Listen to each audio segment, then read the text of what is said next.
Welcome to the Slop Farm. Enjoy the video. You start by checking the fabric label and setting the iron accordingly. This prevents scorching. Next, confirm the cord and plug are undamaged and insert into a grounded outlet. Set the thermostat to the initial recommended heat, usually a lower setting for synthetics, and wait for the indicator light or thermostat click.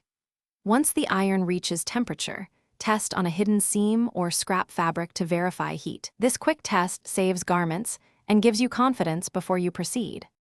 You should press seams and collars first because those areas take longer to flatten.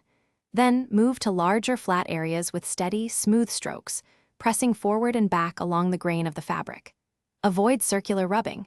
That causes shine and distortion. If wrinkles persist, increase heat one notch only after checking the label and use repeated passes rather than heavy pressure. Make sure to reposition the garment so you never iron over buttons or zippers directly, which can damage both iron and fabric. You finish by hanging the garment or laying it flat to cool for 2 to 5 minutes. This sets the press and prevents new creases. Then unplug the iron and let it cool fully before wrapping the cord loosely and storing upright to protect the sole plate. If the iron sticks or drags, reduce the heat immediately and clean the sole plate with the manufacturer's recommended cleaner. That usually removes residue.